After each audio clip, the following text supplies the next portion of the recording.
welcome to F1 Now. In this video, we're going to be giving you the biggest winners and losers to the Hungarian Grand Prix.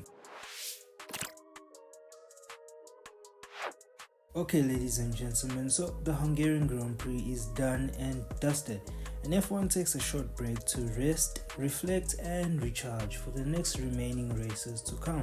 But before that, let's take a quick look at the Hungarian Grand Prix. Honestly, for me, it was one of the boring ones. No crashes into turn 1 on the first lap, no safety or virtual safety cars to reset and reshuffle the pack. It was just a bland race with only the excitement coming from the last laps, with the two McLarens fighting for the lead. It truly felt like Monaco 2.0 with the likes of Aston Martin, with Alonso using the lack of overtaking to build marginal gaps. Now, I don't blame them because it worked impressively. I'm just disappointed that this race didn't live up to the expectations we are used to based on previous years. But then again, where there's a loser, there's also a winner, and McLaren won big here. From a scrappy quali being outpaced surprisingly by Leclerc's SF25 to Lando finding himself losing positions in the first couple of corners in the first lap. Now, they made a great comeback within the race to seal yet another 1-2 finish for the Papaya team, and great work from Lando because he had a lot of ground to cover with the positions lost, and his one-stop gamble proved to be the right way to go. Now, I definitely didn't expect him to take the win because for most of the race he looked way outside the window of chance, but he managed to pull it all together and bag a win to keep himself within touching distance of Piastri in the championship.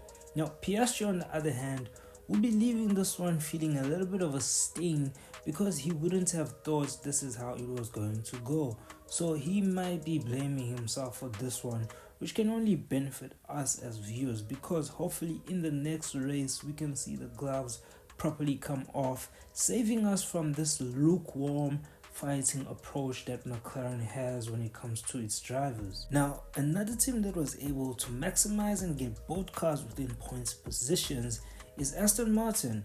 What a weekend for them. I did predict this track would suit them, but not by this much. They were the reason why Verstappen and Hamilton had a tough time out there. They had just enough pace to make sure whoever was behind would suffer greatly. The crafty old fox Alonso was playing his games again, and it worked, resulting in a lot of points. Now, Aston Martin's result in Hungary is such a game changer in that they have jumped 2 positions in the team's championship and now find themselves squared up with Williams not far away in 5th. Suddenly, Williams is feeling very uncomfortable and will be hoping that Aston Martin's pace is more track specific. Also, Sauber has managed to keep itself in the conversation, with Bortoleto pulling off that one stop and looking very pacey, holding off his friend Max in the RB21. Even though Sauber has been passed by Aston Martin, they will be pleased with leaving Hungary with these points because it could all come back full circle again because there's still a lot to play for until the last race of the season.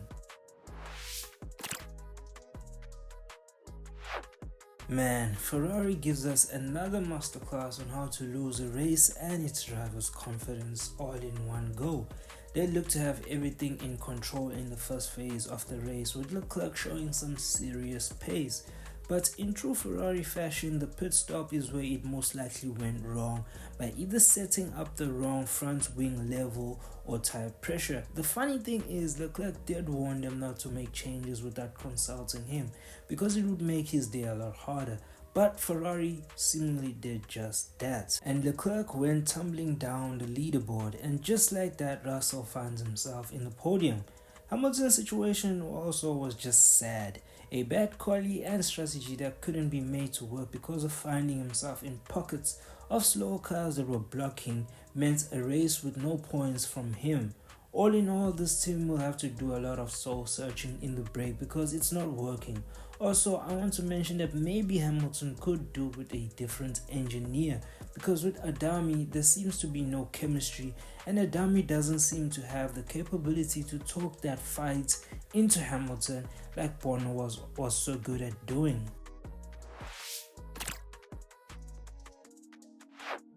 Now that is it for the Hungarian Grand Prix biggest winners and losers. Now I really want to know, what do you guys think about what's going on at Ferrari? So with that, don't forget to like, comment, share and subscribe. Once again, thank you and bye for now.